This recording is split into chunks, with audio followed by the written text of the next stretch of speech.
जय श्री राधे कृष्ण।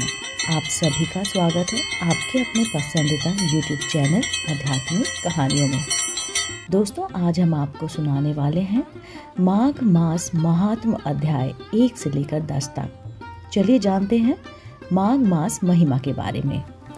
माघ एक ऐसा माह है जो भारतीय संवत्सर का 11वां चंद्रमास व 10वां सौर मास कहलाता है।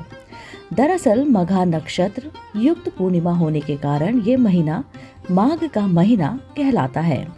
वैसे तो इस मास का हर दिन पर्व के समान होता है, लेकिन कुछ खास दिनों का खास महत्व भी इस महीने में है।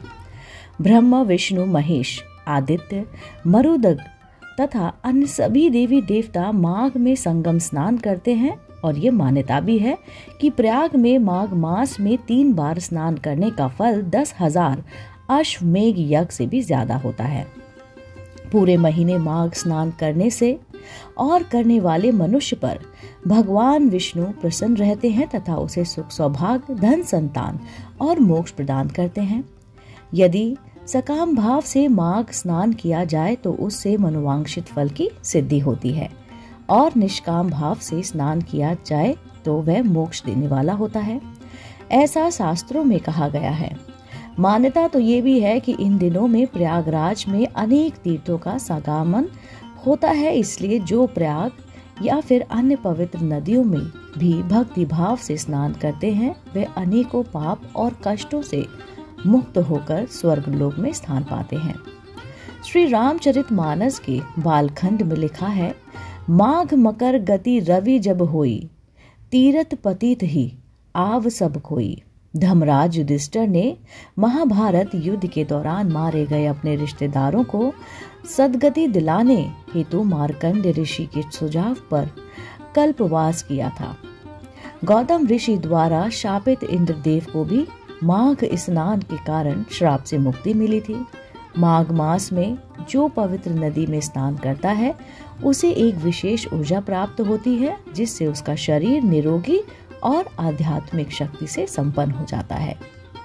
महाभारत अनुशासन पर्व अध्याय 106 के अनुसार जो माघ मास के नियम पूर्वक एक समय भोजन करता है वह धनवान कुल में जन्म लेकर अपने कुटुंब जनों में महत्व को प्राप्त होता है।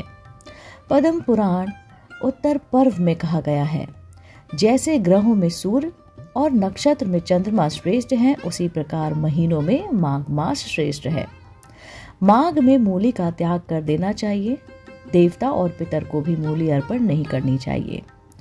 माघ में तिलों का दान जरूर करना चाहिए। विशेषकर तिलों से भरा तांबे का पात्र दान करना चाहिए।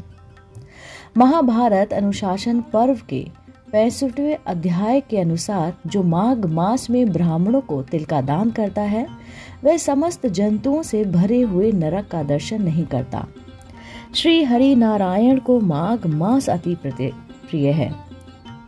यह मास प्रातः स्नान, कल्पवास, पूजा, जप, तप, अनुष्ठान, भगवत और साधु संतों की कृपा प्राप्त करने का उत्तम मास है। माघ मास की विशिष्टता का वर्णन करते हुए महामुनि वशिष्ठ ने कहा है, जिस प्रकार चंद्रमा को देखकर कमलिनी तथा सूर्य को देखकर कमल प्रस्फुटित हो और पल्लवित होता है, उसी प्रकार माघ मास में साधु संतों महर्षियों से सान्निध्य से मानव बुद्धि पुष्पित, पल्लवित और प्रफुल्लित होती है, यानी प्राणी को आत्मज्ञान की प्राप्ति होती है। दोस्तों, आज का अध्याय इतना ही। कल से मैं शुरू करने वाली हूँ आध्यात्मिक चैनल द्वारा माघ मास का 1 से लेकर 10 तक अध्याय। उम्मीद करती हूँ आप मेरा चैनल पसंद करते हैं। आपको अगर मेरा चैनल पसंद है तो इसको लाइक कीजिए, शेयर कीजिए और सब्सक्राइब करना बिल्कुल ना भूलिए। मैं फिर से उपस्थित होती हूँ इसी चैनल पर नई रोचक जानकारी और कहानी के साथ। आप देख रहे थे आपका अपना पसंदीदा YouTube चैनल आध्यात्मिक कहानियाँ।